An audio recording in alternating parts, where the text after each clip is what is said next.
En Radio Intereconomía, Pulso Geopolítico. Análisis sobre los nuevos desafíos mundiales. Presenta Rafa Jiménez.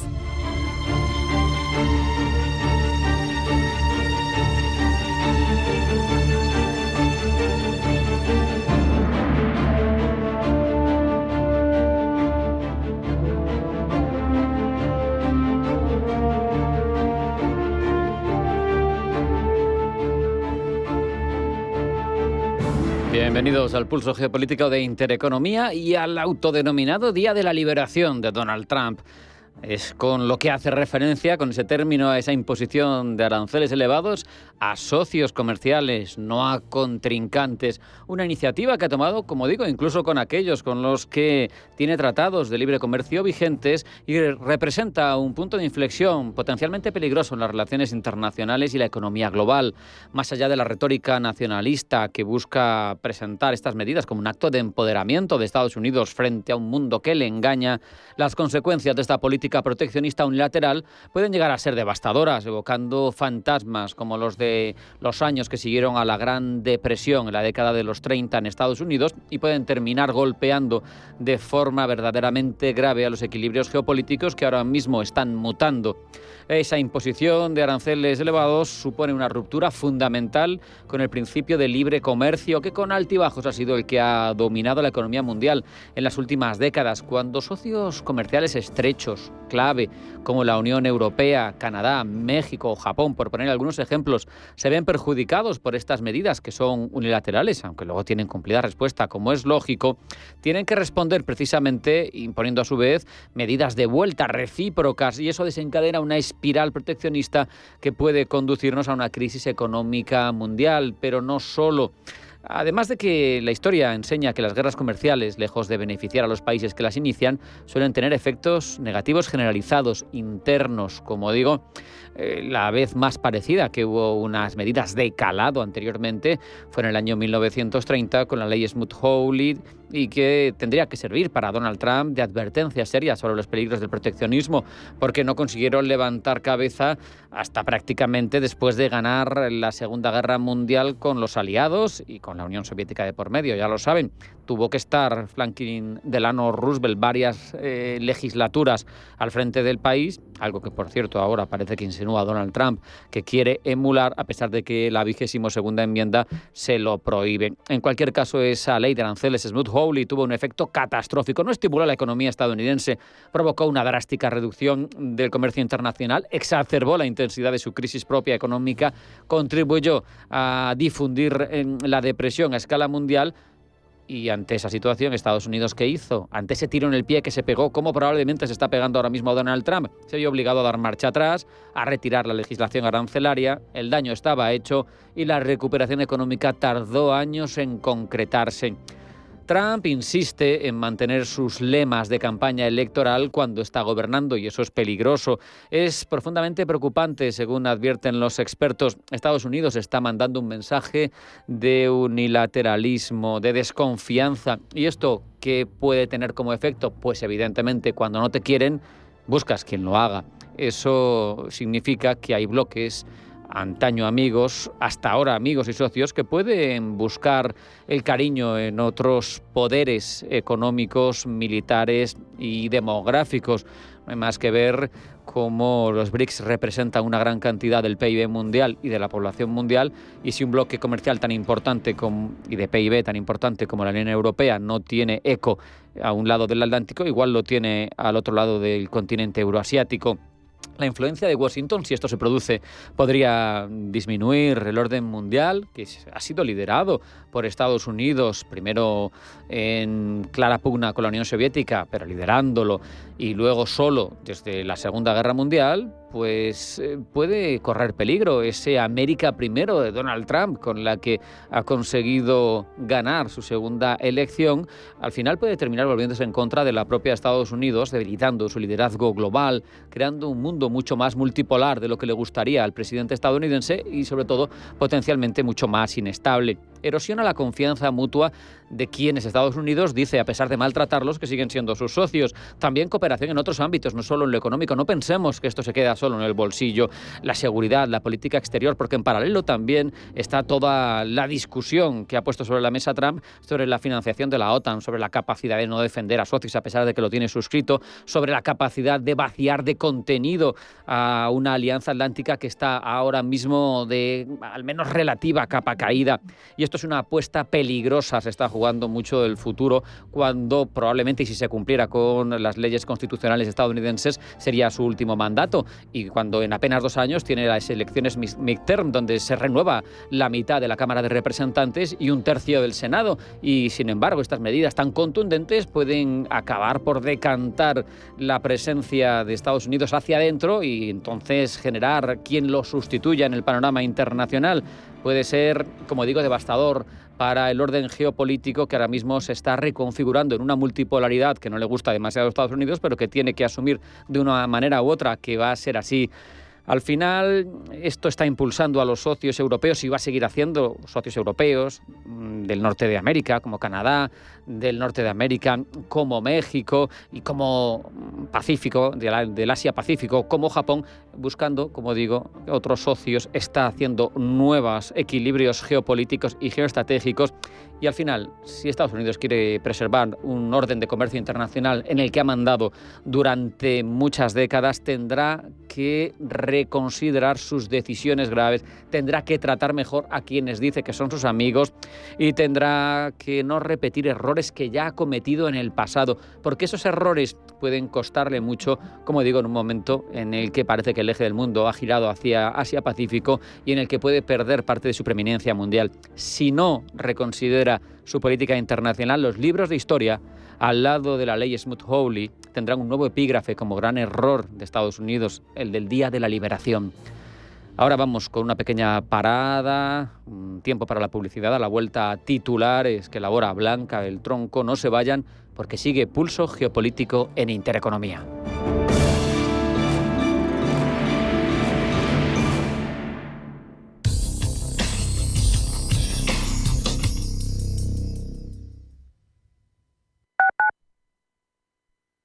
Si has sufrido violencia sexual, llama al 900-599-316.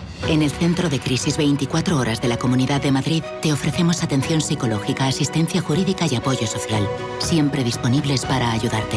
900-599-316. No importa la hora ni el día, estamos siempre para ti. Campaña financiada por la Unión Europea Next Generation, Plan de Recuperación Gobierno de España, Comunidad de Madrid. El 15 de junio Las Ventas vivirá una de las grandes citas de la temporada. Corrida de toros in memoriam de Victorino Martín, con los toros de esta ganadería legendaria para Paco Ureña, Emilio de Justo y Borja Jiménez. Compra ya tus entradas en las-ventas.com.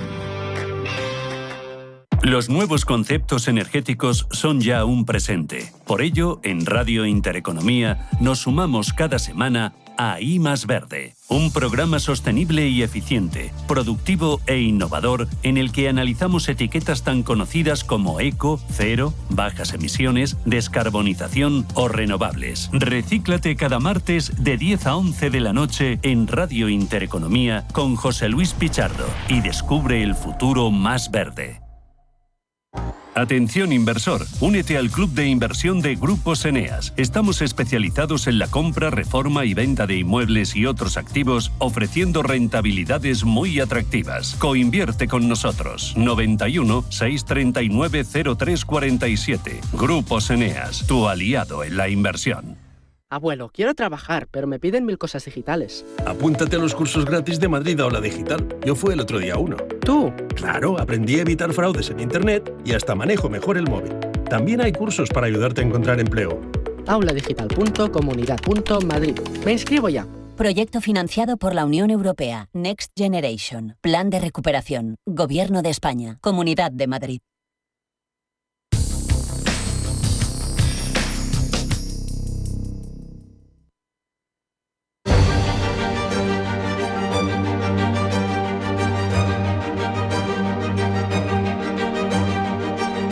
En Radio Intereconomía, Pulso Geopolítico.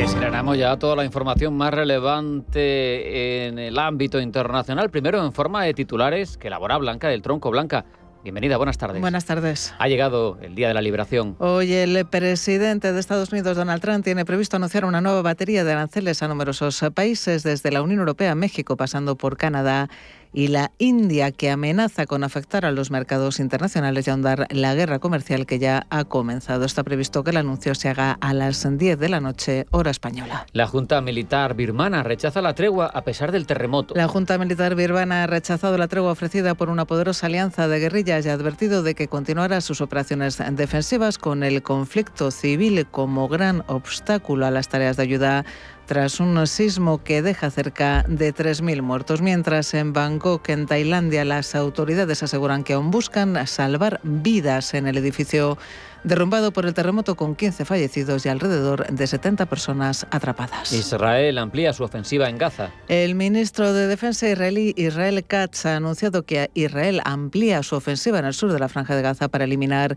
y depurar la zona de terroristas, y avisa de que se apoderarán de amplias zonas que serán anexionadas al Estado de Israel. El primer ministro de Israel, Benjamín Netanyahu, viaja hoy, por cierto, a Budapest, donde se reunirá a partir de mañana con el primer ministro Víctor Orbán, pese a la orden de arresto contra el mandatario israelí emitida por la Corte Penal Internacional por supuestos crímenes de guerra y de lesa humanidad en Gaza. China escala la presión sobre Taiwán. Y lo hace al realizar ejercicios cerca de Taiwán que incluyen la realización de simulacros de fuego real de largo alcance en aguas del mar de China Oriental. Desde que en mayo del pasado año William Lai tomara posesión como presidente de Taiwán, el gobierno chino ha aumentado la presión militar sobre la isla. Desde Pekín consideran que Lai es un independentista y un alborotador. Musk y Trump pierden en Wisconsin. La elección a la Corte Suprema de Wisconsin se ha convertido en un nuevo campo de batalla político en Estados Unidos, con la victoria de la liberal Susan Crawford sobre el conservador Brad Ximmel. Su triunfo mantiene la mayoría progresista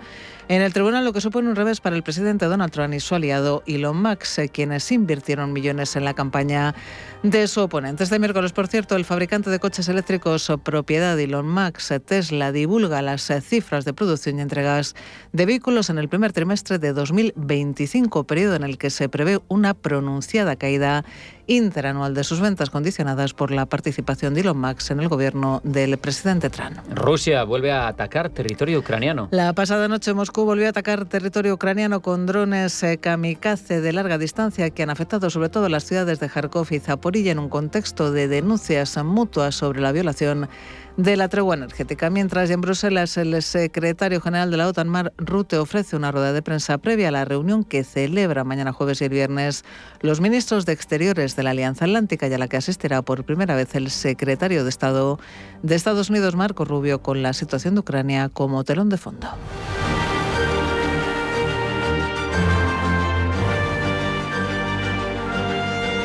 Hemos escuchado ya lo más relevante de las noticias en forma de titulares y ahora ampliamos con Crónicas, Blanca. El Día de la Liberación ha llegado este miércoles a las 10 de la noche, hora española. El presidente estadounidense Donald Trump anunciará nuevos aranceles que cambiarán las relaciones económicas a nivel global. El anuncio se conocerá tras el cierre de Wall Street y los aranceles entrarán en vigor mañana 3 de abril. La previsión es que Donald Trump anuncie un arancel global de hasta un 20% que afectará, dicen desde la Casa Blanca, a cualquier país que haya tratado injustamente al pueblo estadounidense. Caroline Leavitt, portavoz de la Casa Blanca. El 2 de abril de 2025 será uno de los días más importantes de la historia moderna de Estados Unidos. Se acabaron los días en que Estados Unidos era estafado. Los trabajadores y las empresas estadounidenses serán lo primero bajo la presidencia de Trump, tal y como prometió en campaña. La acción histórica del presidente mañana mejorará la competitividad en todas las áreas de la industria, reducirá nuestros enormes déficits comerciales y, en última instancia, protegerá nuestra seguridad económica y nacional. Los aranceles que anunciará esta noche Trump suponen una escalada más en su guerra comercial, iniciada ya con la Unión Europea, México, Canadá y China. Ahora el objetivo de la administración estadounidense es escalar a cotas globales. Donald Trump está aquí para decir que necesitamos un trato justo y que lo necesitamos ahora. Palabras de Howard Lutnick, secretario de Comercio de Estados Unidos, quien detalló ayer en un informe las barreras comerciales y fiscales que otras naciones imponen a los productos estadounidenses. Por el momento, solo México se ha mostrado dispuesto a dialogar con Washington antes de elevar una respuesta proporcional. En cambio, la Unión Europea, Canadá y China han optado por imponer sus propios aranceles a los productos estadounidenses, aunque en la Casa Blanca reina el optimismo. No se va a equivocar, van a funcionar. El presidente cuenta con un brillante equipo de asesores que han estado estudiando estos temas durante décadas y estamos enfocados en restaurar la edad de oro de Estados Unidos y convertir Estados Unidos en una superpotencia manufacturera. La estrategia de Donald Trump está clara: buscar fortalecer la competitividad de su economía. Sin embargo, esta política arancelaria podría disparar los costes de los productos y mantener al alza la inflación en Estados Unidos. Además, podría provocar una recesión en la principal economía del mundo. Juan Carlos Díez, economista. La parte de aranceles tarda en implementarse y seguramente no puede provocar la recesión. En Estados Unidos sí, porque lo que ha pasado es que han anticipado mucho las compras y hay un nivel de importaciones muy fuertes en este primer trimestre, ¿no? Como marca el indicador adelantado de la Fed de Atlanta. Pero bueno, eso se neutraliza en los siguientes trimestres. O sea, has comprado antes y luego lo consumes, ¿no? Eso no es un efecto one-off, no afecta al ciclo económico. Y es que dicen los expertos financieros, a Donald Trump la situación económica se le está complicando. Pablo de Vicente, asesor financiero de Volutio Capital Investment. Bueno, poniéndonos un poco en situación, diría que la situación se le está complicando por la imprevisibilidad a la hora de establecer estos aranceles. Dado que, bueno, pues tenemos datos macro a la baja, como el PMI manufacturero de ayer. Luego también el aportado de precios al alza, es decir, los gestores de compras ven inflación en el futuro. Es probable que los datos adelantados sigan siendo pues a la baja. Luego tiene la presión de los mercados de renta variable a la baja. Quiere crecer, pero la recesión le apunta. Y el Gobierno se prepara para responder a la inminente imposición de aranceles por parte de Donald Trump, que previsiblemente afectará directamente a varios sectores de la economía española. Desde Moncloa abogan por mantener la máxima prudencia para no provocar una reacción aún peor de la administración estadounidense. Carlos Cuerpo, ministro de Economía; Yolanda Díaz, titular de Trabajo. Desde la Unión Europea y desde España hemos trasladado estos días, estas semanas, que queremos negociar, queremos llegar a una solución acordada con los Estados Unidos, porque hay que proteger esta relación privilegiada que tenemos y porque los aranceles acaban siendo perjudiciales para todos. Desde este punto de vista, señalar que en el caso de que se impongan finalmente medidas para la Unión Europea, son medidas injustas, injustificadas, y que la Unión Europea tiene las herramientas necesarias para responder ante ellas, y que, por supuesto, en este contexto de Europa no será ingenua, responderemos, pero siempre lo haremos de una manera justa, de una manera proporcionada. El Gobierno de España va a salvar los sectores afectados y vamos a salvar a los trabajadores y las trabajadoras. Y vamos a hacer lo correcto. Por tanto, creo que hoy es una reunión muy importante y yo quiero transmitir serenidad. Sánchez mantendrá un encuentro a partir de las 6 de la tarde con los presidentes de CEO y Cepime, así como con los secretarios generales de Comisiones Obreras y UGT. Asistirán además la ministra de Trabajo, el ministro de Industria, el de Agricultura y el titular de Economía. Y derrota de Donald Trump y de Elon Musk en Wisconsin, después de que la Corte Suprema haya dado la victoria como jueza a la liberal Susan Crawford sobre el conservador Brad Simmel. Pablo. De esta manera, los republicanos siguen sin conquistar la Corte Suprema del Estado bisagra, ahora convertido en el escenario de otra escaramuza política más, en la que Musk ha sido el protagonista. Según el portavoz político Shea Jordan Smith, el magnate habría gastado más de $20 millones en una campaña a favor de Brad Simmel, con el objetivo de desafiar el status quo actual en Wisconsin, de 4 jueces progresistas y 3 republicanos en la Corte Suprema Estatal. Aunque en teoría los jueces candidatos no tienen adscripción partidista, su orientación ideológica es clara. Las elecciones son trascendentales por la relevancia de algunos casos a decidir por el Supremo de Wisconsin, tales como el derecho al aborto, los relacionados con las reglas electorales, la demarcación de los distritos del Congreso o los poderes de los sindicatos en la negociación colectiva. Además, Musk ha demandado a Wisconsin por impedir a los fabricantes ser propietarios de sus propios concesionarios, un caso que podría ascender al Supremo y perjudicar a su empresa Tesla, la cual no está pasando por un muy buen momento. Precisamente hoy Musk divulgará homologará las cifras de producción y entregas de vehículos eléctricos en el primer trimestre de 2025. Se anticipa una disminución en las ventas en comparación con el año anterior, atribuida a una creciente competencia en el mercado de vehículos eléctricos y posibles reacciones negativas hacia Musk. Un promedio de 15 analistas esperan que las entregas caigan un 3,7%. Otros han ido más allá y han anticipado una caída de hasta un 12%. La esperanza está puesta en los nuevos modelos Y, que según Musk se han convertido en el más vendido en China en marzo de 2025, llegando hasta a 43.370 unidades. De ello se desprende que Tesla sigue liderando la innovación en vehículos eléctricos. Israel amplía su ofensiva sobre Gaza y avanza que amplias zonas de la franja serán anexionadas al Estado de Israel. Gemma González. La operación Poder y Espada se está expandiendo con una evacuación a gran escala de la población de Gaza de las zonas de combate. Lo ha dicho el ministro de Defensa israelí, Israel Katz, que asegura que Israel está aplastando y limpiando el área de terroristas.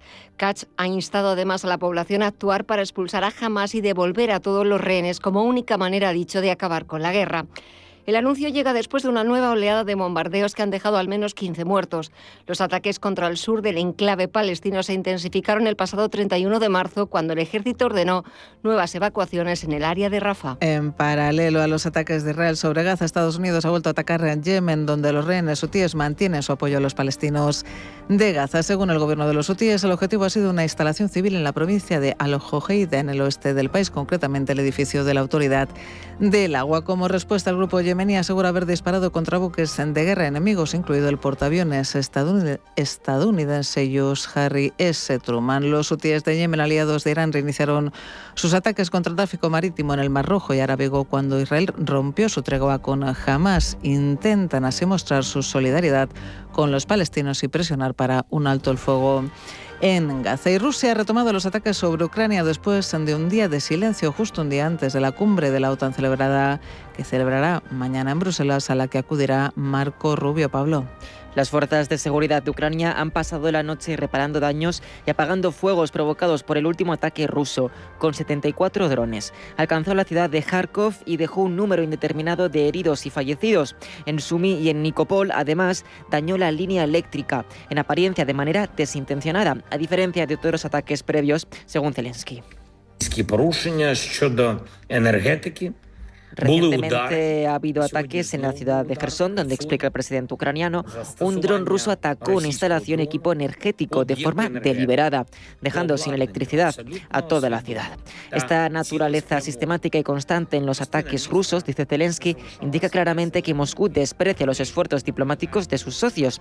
Insiste en que Putin necesita una nueva y tangible presión sobre Rusia para encaminar la guerra hacia el final y la paz duradera. Precisamente este tema se convertirá en uno de los ejes centrales de la cumbre de ministros exteriores de la OTAN, celebrada mañana y el viernes en Bruselas.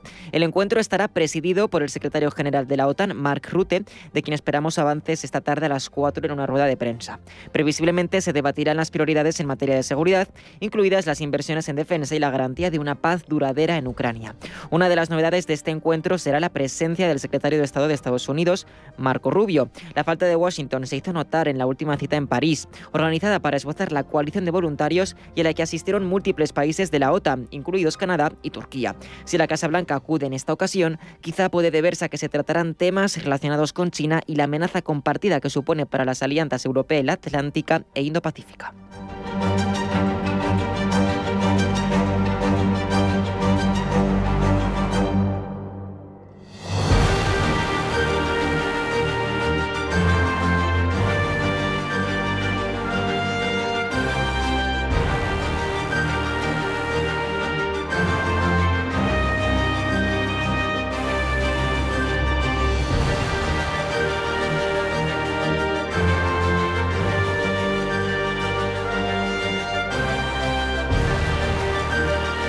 En Radio Intereconomía, Pulso Geopolítico. Vamos con el repaso de cabeceras internacionales y cómo nos cuentan la actualidad, los distintos rotativos, un empeño que desarrolla para nosotros en cada una de nuestras ediciones Pablo Llanone. Pablo, bienvenido, buenas tardes. Buenas tardes. Seguimos con Donald Trump en el foco, en este caso no por el Día de la Liberación, sino porque sigue empeñado en encoger la ayuda internacional de Estados Unidos. Estas cuestiones que lleva decidiendo desde hace tiempo afectan especialmente a regiones de África y nos lo cuenta el medio panafricano The Continent. Al menos 9 países africanos podrían haber perdido todos los proyectos financiados por la Agencia de Fondos Internacionales, la USAID. El análisis de la lista, realizado por 2 investigadores del Centro para el Desarrollo Global, muestra que los recortes son más profundos en la República Democrática del Congo, Etiopía, Uganda, Sudáfrica, Kenia y Tanzania. En 44 países africanos ascienden a casi 4.000 millones de dólares en fondos perdidos. Ya saben que Estados Unidos, en una decisión controvertida, prohibió extracción y exportación de petróleo de Venezuela, a pesar de que había dado autorizaciones previamente. Russia Today se hace eco de que la vicepresidenta chavista Delcy Rodríguez defiende a Venezuela como socio confiable. La mano derecha de Maduro, dice Russia Today, declara que las empresas internacionales no requieren licencia ni autorización de ningún gobierno extranjero, dado que Venezuela no reconoce ni aplica jurisdicción extraterritorial alguna. Asegura además que Caracas es un socio confiable y que están preparados para esta coyuntura. Desde Global Times, entre tanto, informan de que el ministro de Exteriores chino pide a Estados Unidos que cese su abuso de sanciones unilaterales ilegales que interfieren de forma grave en asuntos internos de otros países. Así es, Pekín insta a Estados Unidos a dejar de inmiscuirse en los asuntos internos de Venezuela. También le insta a dejar de revocar sus sanciones unilaterales ilegales contra el país y de tomar medidas que conduzcan en su lugar a la paz, la estabilidad y el desarrollo en Venezuela y otros países. Y mientras vemos esta controversia en torno a ciertas exportaciones de petróleo, aparece un posible yacimiento en el mar de China y nos lo cuenta Le Monde. Pekín ha anunciado el descubrimiento de un importante yacimiento petrolífero en el mar de China. Las reservas ascenderían a más de 100 millones de toneladas. El subsuelo de mar de China Meridional está en gran parte poco explorado debido, eso sí, a disputas territoriales. Y es que Pekín reclama soberanía sobre casi todo el mar, sobre el cual también reclaman Filipinas, Malasia, Vietnam, Indonesia y Brunei. Y desde Italia, el Corriere della Sera, de centro derecha, esa es su orientación política, informan de que Donald Trump ahora desafía a Vladimir Putin. El magnate ha advertido a Moscú de que, en caso de sabotear las negociaciones, impondrá nuevas sanciones contra el petróleo ruso. Dice estar muy enfadado con Putin por sus exigencias de que Zelensky deje el poder y avance a una reunión en los próximos días. También habla de Irán y de los bombardeos a los que recurrirá si Teherán se resiste a negociar a negociaciones nucleares directas. Y vuelta a Global Times, publican un editorial acerca de esa ayuda humanitaria internacional que está llegando a Myanmar tras los trágicos terremotos. Hablan de manera positiva sobre una comunidad de futuro compartido. El medio enumera las ayudas de diversos países. Cabe destacar el orden que escoge. Empieza por la ONU, que ha prometido 5 millones de dólares en fondos de ayuda de emergencia, y sigue con China, la que asegura que se trata del país que más ha ayudado y con mayor rapidez. China, seguida de Tailandia, Malasia, Singapur, Rusia, India y otros países que ya han enviado ayuda. Mientras, la Unión Europea, Irlanda, Corea del Sur y Nueva Zelanda también han anunciado asistencia. Y finalizamos el repaso de prensa internacional analizando una figura geopolítica de talla, y qué mejor que Xi Jinping, y como informan de él algunos medios internacionales.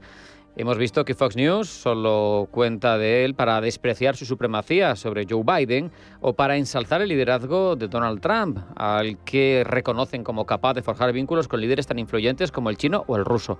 Pues bien, Pablo, hoy vemos qué nos cuenta The Guardian.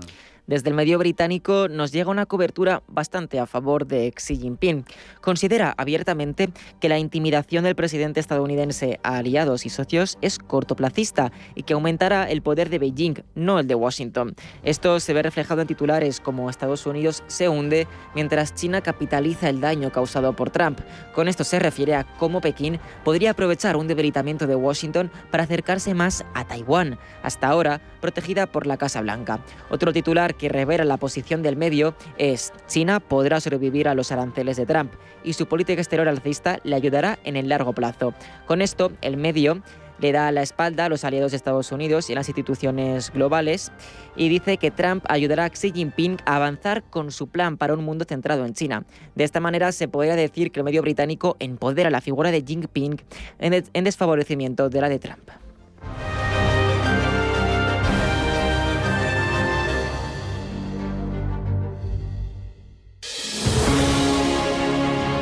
Desde Caja Rural queremos apoyar a quienes permanecen aquí y depositan su confianza en nosotros por cercanía, eficacia, profesionalidad y compromiso con nuestra tierra. Caja Rural de Zamora. Gente como tú. Bontobel Asset Management. Calidad suiza con el objetivo de obtener rendimientos superiores a largo plazo. En Bontobel Asset Management siempre estamos a la vanguardia de las inversiones activas en bonos y acciones. Para más información, entre en nuestra página web bontobel.com/am. Bontobel Asset Management, su especialista global en fondos de inversión. La aventura llega a la gran pantalla de Cine Yelmo. Una película de Minecraft trae acción y emoción en cada bloque. No te la pierdas este 4 de abril en Cine Yelmo. Compra ya tus entradas y vive la experiencia en pantalla grande. Una película de Minecraft disponible en todos nuestros formatos. Salas Premium, Macro XE, salas Dolby Atmos, sala Junior, salas 4D y también en versión original. Solo en Cine Yelmo una película de Minecraft. Estreno 4 de abril. ¿Te la vas a perder? Mercado de divisas. La actualidad del euro, el dólar, la libra y todo el mercado Forex. Un programa presentado por Alba Puerro. Elige tu propio camino en el mundo de la inversión. Mercado de divisas, los miércoles de 10 a 11 de la noche en Radio Intereconomía.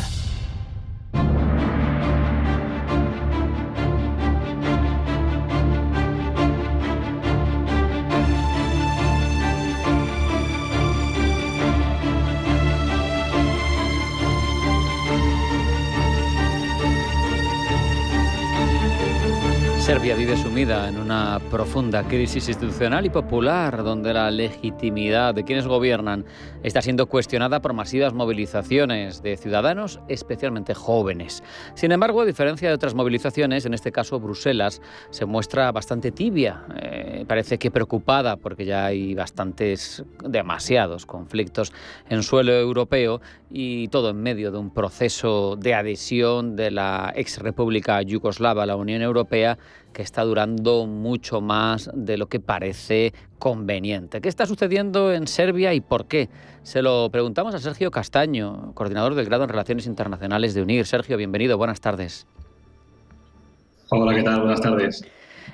Sergio, lo que se ve, más allá de reacciones tibias o contundentes de las instituciones, es que Serbia está experimentando unas movilizaciones sociales que son las más grandes en décadas. ¿Cuáles son las causas subyacentes, en tu opinión, para que se justifique este tipo de indignación popular?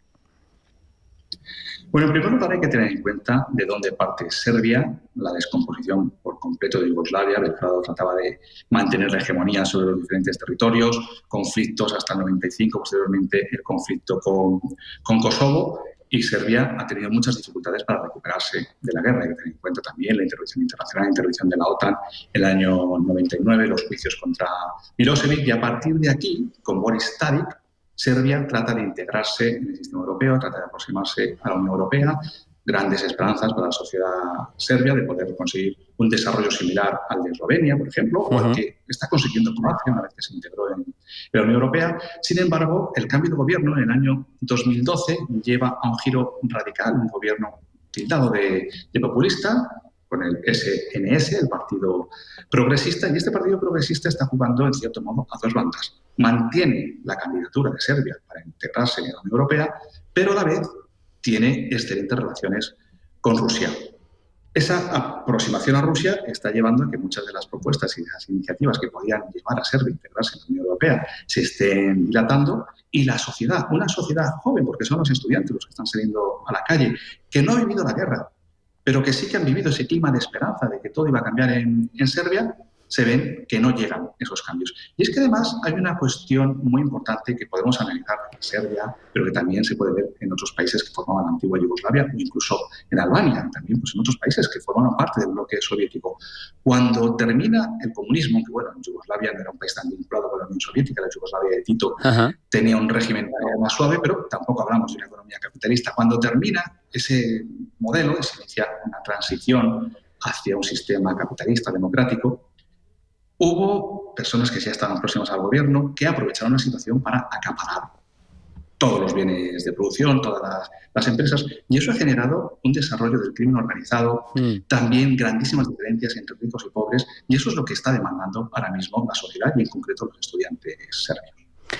Sergio, por analizar uno de los argumentos que tú has dado y que es el que más habitualmente se esgrime, el de la cercanía de Serbia, no creo en este caso que nadie tenga que darse por sorprendido teniendo en cuenta que la relación es histórica. Son los eslavos del sur, comparten religión ortodoxa y de hecho siempre se ha hecho la equivalencia, ¿no? Alemania-Croacia, en Rusia-Serbia. Eso es tradicional. Ahí nadie puede darse por sorprendido, ¿no?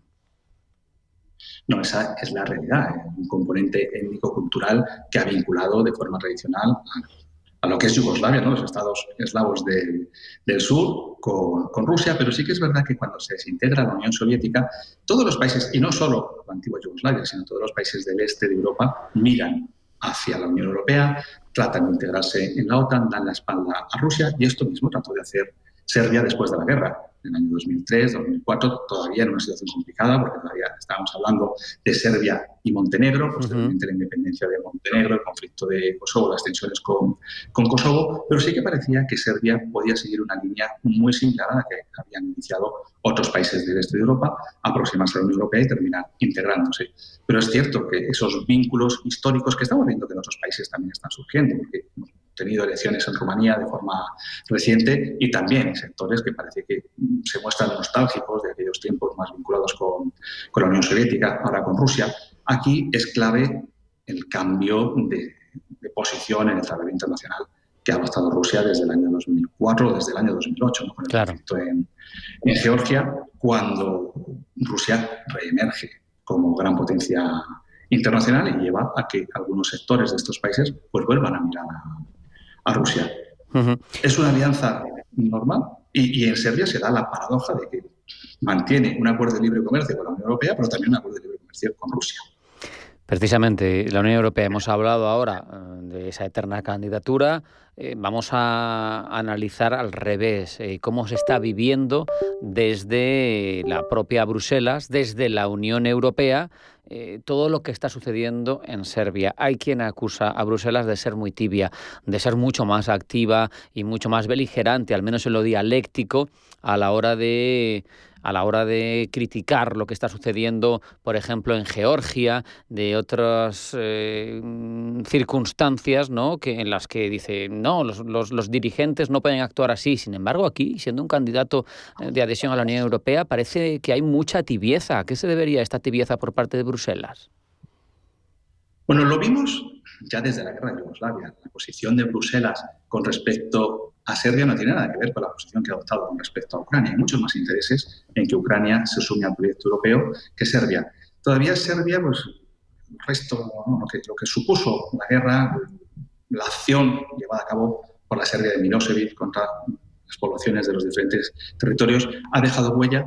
Y, por otro lado, en Serbia, pues quizá no se encuentra tanto atractivo económico como para incorporar a Serbia a la Unión Europea. Es verdad que hay tibieza, pero yo esto lo vengo analizando desde los años 90, ¿no? ¿Por qué no hay una implicación directa en el conflicto yugoslavo? ¿Por qué Serbia se ha mantenido siempre en un papel secundario muy alejado de la Unión Europea? Estamos viendo cómo Serbia, Albania, Montenegro son países candidatos a entrar en la Unión Europea. El caso de Montenegro, donde incluso no de forma totalmente legal, pero no porque no está aceptado por la Unión Europea, pero utilizan el euro, hay una proximidad. Yo viajé a Montenegro hace 2 años, hace 3 años ya, y pude comprobar cómo gran parte de la sociedad quiere entrar en la Unión Europea. Quizá no es igual en el caso de Serbia o Albania también, otro país candidato a entrar a la Unión Europea, donde parece que las negociaciones están mucho más avanzadas. Y aquí en Serbia, pues sí, se le acepta como futuro candidato, pero no hay una vinculación tan directa. Y esto pues se muestra también en la división social. Es un país en el que pues, esa herencia eslava pues, lleva a algunos sectores de la población a identificarse con Rusia y a otros a identificarse con ese proyecto europeo. Y es que si vemos el desarrollo de Croacia, por ejemplo, un rival de Serbia, pues Croacia ha cambiado mucho. Y esto se puede comprobar simplemente en las infraestructuras. Cuando uno viaja por estos países, los países que ya se han integrado en la Unión Europea tienen unas infraestructuras modernas, no se requiere mucho tiempo para viajar de un lugar a otro y, sin embargo, para movernos en Serbia, en Bosnia, en Montenegro, pues las infraestructuras están muy lejos. ¿Por qué no terminan de entrar a estos países? Pues también hay que analizar la corrupción, ¿no? Porque no es solo una cuestión de Bruselas, sino estos países tienen que cumplir con unos mínimos, y la corrupción en Serbia, que es precisamente lo que está denunciando ahora mismo la sociedad y la juventud serbia que se lanzaba a las calles. La corrupción está en unos niveles muy altos. Precisamente te quería también ahondar en esa línea, no solo el de la corrupción, ya lo hemos mencionado, sino el de las instituciones democráticas, cómo están reaccionando ante esta primavera serbia, por llamarlo de alguna manera, esas acusaciones de uso de armas sónicas que estarían vulnerando cualquier derecho a la integridad y a ser tratados con medios proporcionados, porque no están en forma de turban intentando conculcar ninguna legalidad, sino que se están aplicando medios que parecen bastante fuertes para unas protestas sociales. Te pregunto, el estado de las instituciones democráticas en esta Serbia, acusada de corrupción, con una ruptura generacional como tú has apuntado, y bueno, ¿qué sabes de las armas sónicas? Las instituciones democráticas están siendo cuestionadas. El gobierno ejerce un control sobre prácticamente todas las estructuras de poder del país, e incluso los manifestantes lo que están reclamando es un cambio completo. No quieren nuevas elecciones. Están ahora mismo con un gobierno en funciones, no quieren nuevas elecciones, sino cambios estructurales. Y apelan a esas instituciones precisamente para que desde las instituciones se impulse este cambio. Es complicado, ¿no?, llevar a cabo esos cambios estructurales por las dificultades internas que encontramos en Serbia, lo que estábamos comentando ahora de la corrupción, pero es la gran demanda, porque los ciudadanos serbios consideran que si se celebran unas nuevas elecciones, nada va a cambiar, porque consideran que las elecciones van a estar manipuladas. ¿Las instituciones pueden impulsar el cambio? Pues al final siempre hay un poder que termina controlando todas las esferas. Y es lógico que se busquen alternativas, que los jóvenes sigan saliendo a las calles para reclamar esos cambios, pero desde las instituciones pues veo muy complicado que se pueda avanzar. Los manifestantes que en todo momento están llamando a movilizaciones pacíficas, algo que con un pueblo tan aguerrido como el serbio pues es complicado, porque siempre han sido bastante encendidos, pero sí están consiguiendo mantener la calma. Y claro, ante la avalancha de personas que se lanza a la calle, el gobierno tiene que reaccionar de alguna manera, y ahí está buscando pues, esos medios que permitan controlar la situación, pero lo veo complicado. Ya son bastantes meses, desde el 1 de noviembre que inician las protestas, consiguieron la dimisión del primer ministro Miloš Vučević.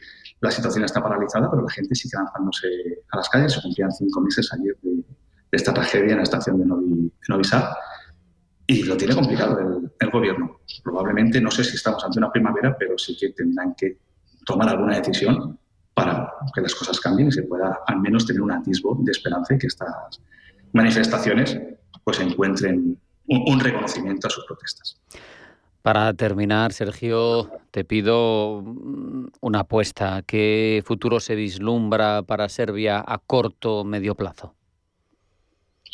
Pues a corto no creo que haya unos cambios políticos profundos, sí ciertas concesiones para que se puedan acabar con las manifestaciones. En algún caso, pues se podrán tomar medidas duras, pero no creo que ahora mismo Alexander Vučić se esté planteando abandonar el poder o unas nuevas elecciones presidenciales que puedan cambiar por completo la situación del país. Por tanto, habrá alguna medida cosmética para tratar de paliar la situación, pero no creo que en el corto plazo se vayan a ver grandes cambios. Sergio Castaño, coordinador del grado en Relaciones Internacionales de la Universidad Internacional de La Rioja de UNIR, te agradezco mucho este tiempo de reflexión sobre un país tan cercano y a la vez todavía tan lejano a los que somos miembros de la Unión Europea. Muchas gracias, un abrazo y hasta la próxima. Muchísimas gracias, hasta la próxima. Sabemos, lo hemos hablado mucho, que el huracán Trump está exigiendo más a sus socios, harto de cargar con lo que ha denominado como lastre para Estados Unidos, refiriéndose así a la defensa de Europa dentro de la OTAN. Ya no solo pide el 2% aprobado por todos los socios, ni el 3% que se mencionaba, dice que hay que aportar el 5%. Por cierto, Estados Unidos no llega, está en el 3,38.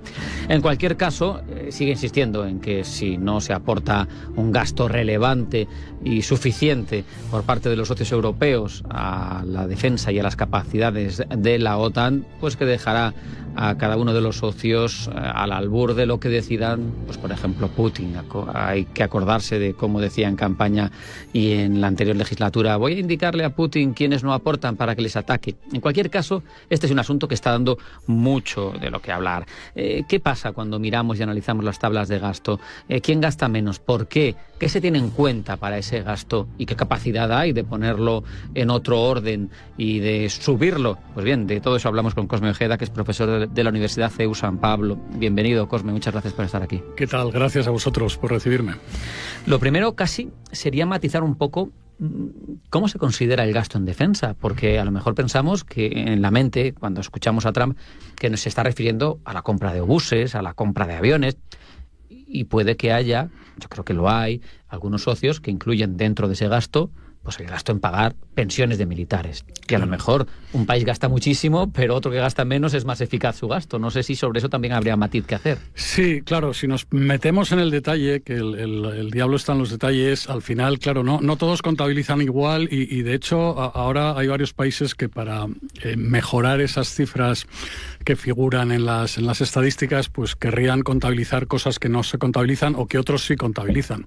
Pero vamos, grosso modo, o sea, el gasto en defensa o ese porcentaje del PIB es una cosa que, aunque ahora todo el mundo critica o el presidente Trump quiere que se gaste más, o lógicamente tenemos que entender que, claro, que Europa efectivamente llevaba unas décadas gastando menos, pero es que cuando cayó el muro de Berlín, o sea, efectivamente todos los países empezaron a gastar en temas sociales, en otros temas, porque efectivamente no había una amenaza. Y en cambio, si queremos ser un poco más optimistas o menos pesimistas que el presidente Trump, quizá habría que señalar que efectivamente en los últimos 10 años, o sea, precisamente después, iba a decir, de la primera invasión de Ucrania o de la invasión de Crimea en el año 2014, los países empezaron a darse cuenta de que podían haber problemas, o sea, había un nuevo escenario geopolítico y muchos países empezaron a hacer los deberes. O sea, en contra de lo que dice el presidente Trump, que por cierto señalabas muy bien que efectivamente no llega al 3,4%, que es lo que gasta Estonia, pero es que Polonia, Dinamarca, hay varios países que están gastando más que Estados Unidos, quizá porque están más cerca del problema. Claro. Entonces lo sienten muy de cerca. Pero bueno, Europa de 2014 a ahora en 10 años ha casi duplicado el porcentaje de gasto en defensa. O sea, ha pasado del 1 a este 2,7 total del PIB conjunto de 2024, si sumamos los grandes, o sea, Estados Unidos, todos estos que gastan más, pero es una cifra que casi se ha multiplicado por 2 en 10 años. O sea, que hay muchos países que se han hecho los deberes. Tenemos, como bien apuntabas, países que han hecho los deberes, incluso apuntando, no llegando a ese 5%. Polonia está en el 4 y pico, y también es lógico, tienes al oso ruso y a su delegado, a Bielorrusia ahí al lado, y oye, pues te aprietas los machos e inviertes todo lo que puedes. Luego tenemos otro bloque, has mencionado Letonia, me parece que has mencionado Dinamarca, que tienen también unos gastos relevantes. El problema es que, claro, en volumen absoluto no son grandes cifras millonarias. Tenemos quien está en torno al 2%, un poco más. Tenemos Reino Unido, que decía que iba a gastar más, que Starmer y sus propuestas. Y luego tenemos, por centrarnos en lo malo, los díscolos, ¿no? Los que, como España, decía, con la contabilidad OTAN, en este caso, estamos en 1,3, pero es que con otras contabilidades 1,28. Estamos bastante lejos no ya del 3 ni del 5, del 2%. Bueno, es altamente preocupante porque realmente España, o sea, da igual un poco qué estadística cojamos, pero es el farolillo rojo.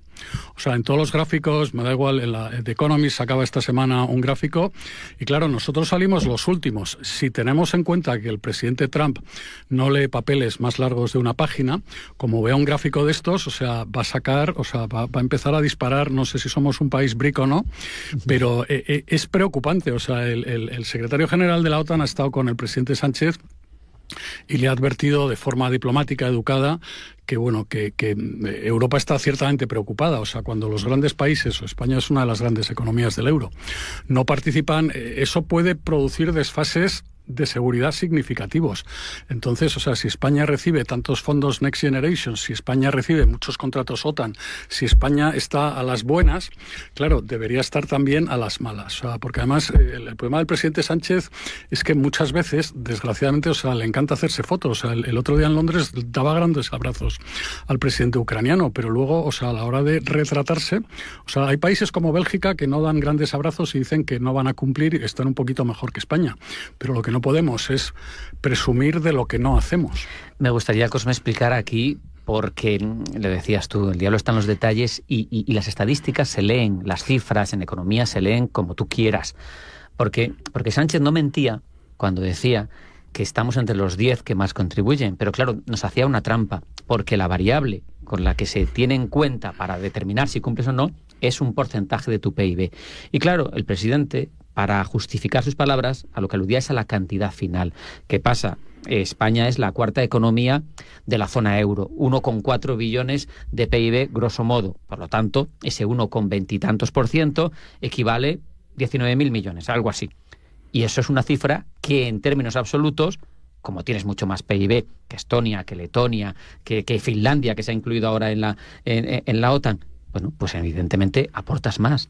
Pero no estás cumpliendo con lo que te exige la organización y con lo que tú mismo te has comprometido en una cumbre de la OTAN a cumplir. Lo digo para explicar, porque dicen, pero entonces miente el presidente del gobierno, entonces ¿qué pasa? ¿Mienten los que dicen que no cumplen? No.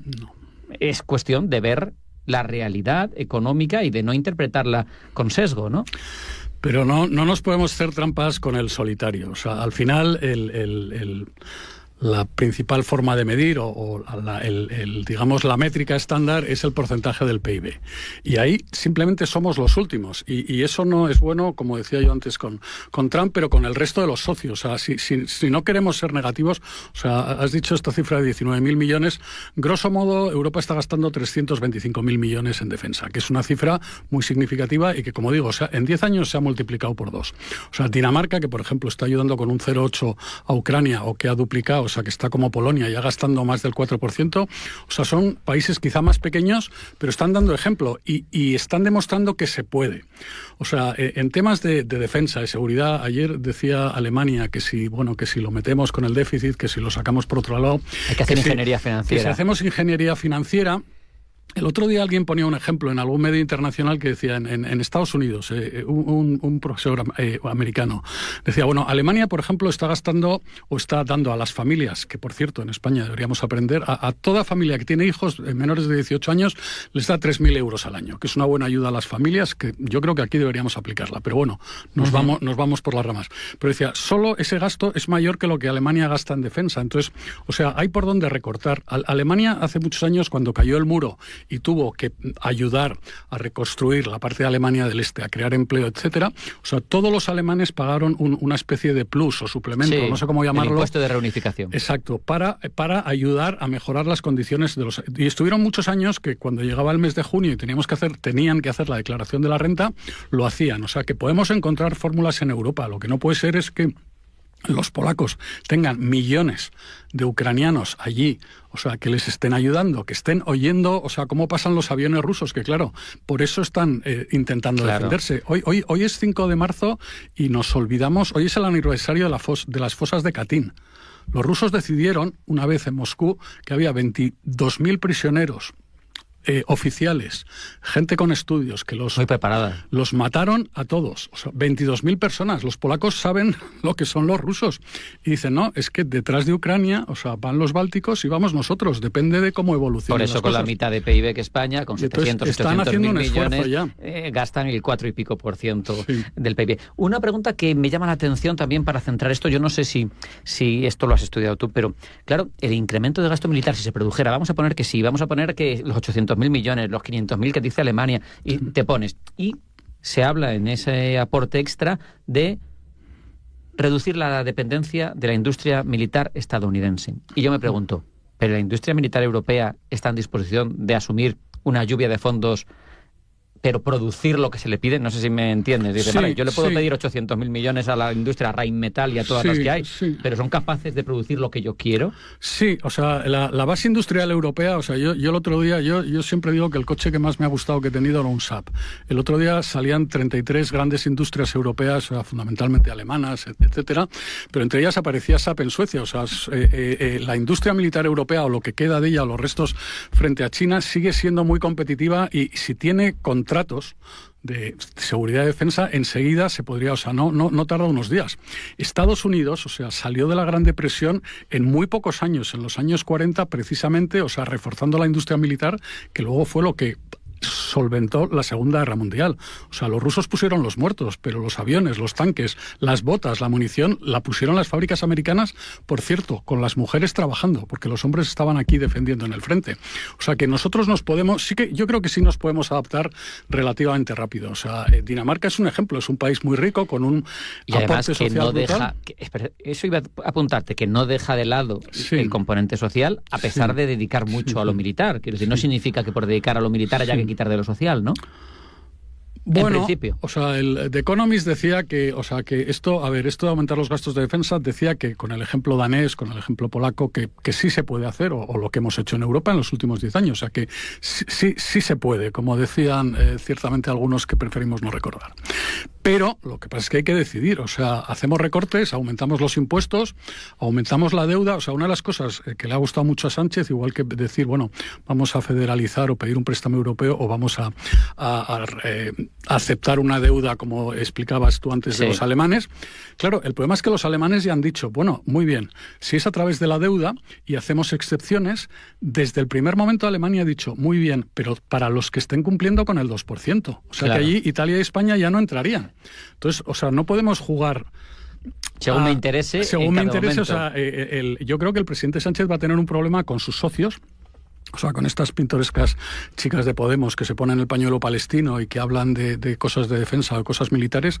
En España hay 70.000 personas que dependen directamente de empleos relacionados con 554 empresas que dependen, y que sus presupuestos el año pasado han aportado más de 7.000 millones. Que España está metida en contratos de defensa, en una cartera de defensa con cosas que superan los 50.000 millones. Hay proyectos, hacemos estos vehículos 8x8, submarinos, etcétera, y la OTAN nos ha encargado muchas cosas. O sea, en septiembre salía unas cifras, o sea, son muchos miles de millones, muchos miles de empleos, y eso, o sea, claro, es una de las cosas que están amenazando la OTAN. La OTAN está empezando a los que no cumplen, principalmente España, a apretar. No, a señalar y a avergonzar, o sea, a decir, oye, ¿qué estás haciendo? Entonces lo que no podemos es pedir más contratos de defensa, más empleo, si luego no cumplimos. Entonces eso puede resultar en que los contratos se vayan a otros sitios. Rheinmetall o la que sea. Hemos visto en los periódicos estos días, o sea, la fábrica está de Mieres, o sea, hay empresas que están haciendo dinero con los problemas de Ucrania. De hecho, en Estados Unidos, en contra de lo que dice el presidente Trump, o sea, hay muchas empresas o muchos empleos que se han mantenido porque el dinero se quedaba en Estados Unidos.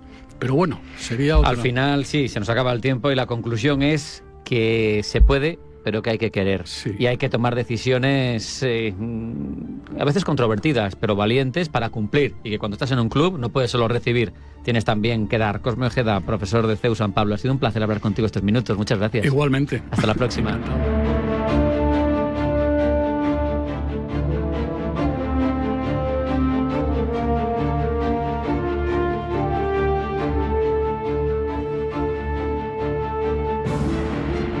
Hasta aquí esta edición a media sesión en Radio Intereconomía, en la que, como es habitual, hemos reflexionado sobre las cuestiones clave de la actualidad geopolítica. Hoy no podía ser de otra manera. Hemos hablado sobre el Día de la Liberación y sobre lo que puede suponer, no solo en materia geoeconómica, especialmente en materia geopolítica, la deriva proteccionista, aislacionista y de búsqueda de enemigos en todas partes que está llevando a cabo Estados Unidos. También hemos querido hablar de lo que sucede con un socio europeo como es Serbia. Serbia, que tiene dentro de su sociedad un problema grande, una fractura entre las clases dirigentes y sobre todo la parte más joven de esa ciudadanía que reclama otros modos y que tiene pendiente un larguísimo proceso de adhesión a la Unión Europea que no termina de concretarse. Les hemos contado, cómo no, lo que sucede con la prensa internacional y cómo nos llega la realidad hasta nosotros. También noticias en forma de titulares y ampliación en forma de crónicas. Esto ha sido todo en Pulso Geopolítico. Sean felices, pasen buena tarde y mañana más.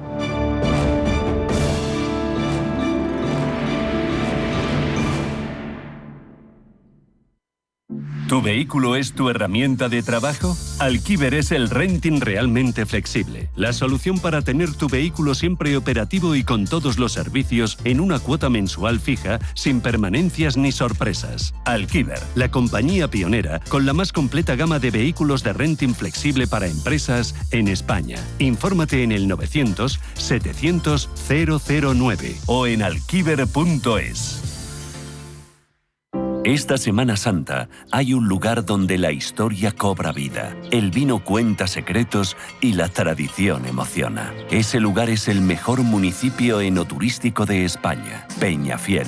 Porque esta Semana Santa, el mejor destino está más cerca de lo que imaginas, en la cuna de la Ribera del Duero. Es Peñafiel. ¿Nos vemos allí?